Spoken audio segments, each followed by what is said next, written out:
పత్రికలో. రెండవదిగా ప్రియులారా, వీళ్ళలో ఉన్న విశేషత ఏంటి అని మనం చూస్తే, వాళ్ళు ఏ దేశాన్ని అయితే విడిచిపెట్టి వచ్చారో దాన్ని గుర్తుపెట్టుకోవాలి వాళ్ళు.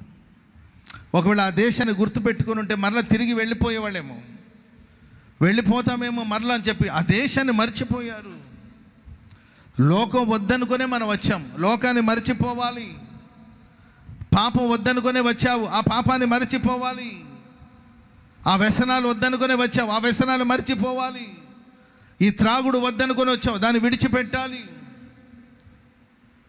ఈ మత్సరం వద్దని వచ్చాం, విడిచిపెట్టాలి, మర్చిపోవాలి. అంతేకా పూర్వదినాల్లో నువ్వు ఎలా బ్రతికినా, క్రీస్తులోనికి రాకముందు నువ్వు ఎలా బ్రతికినా, క్రీస్తు యేసునందున్నవాడు నూతన సృష్టి, పాతవి గతించెను, సమస్తము నూతనమాయను. చప్పట్లు కొడుతూ దేవునికి స్తోత్రం చెప్పండి గట్టిగా. సమస్తము క్రొత్తదవ్వాలి, సమస్తము నూతనముగా మార్చబడాలి, ఒక నూతన సృష్టిగా నీవు మారాలి.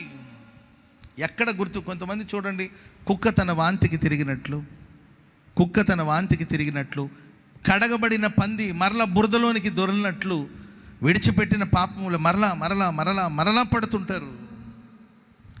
వద్దనుకొని వచ్చిన అదే అక్రమాలు, అదే అన్యాయాలు మరలా పడుతూ ఉంటారు. బురదలో పడ్డం మరలా లేవడం, వద్దనుకునే కదా ఆ కుక్క వాంతి చేసుకునింది, వామిటింగ్ చేసుకున్నారంటే దాని అర్థం ఏంటి? ఇది నాకు పడట్లేదు, ఇది నాకు వద్దు, ఇది నా దేహానికి మంచిది కాదు, ఇది నా దేహానికి హానిని చేస్తుంది అని కడుపులో ఉన్నదంతా కక్కేసింది ఆ కుక్క.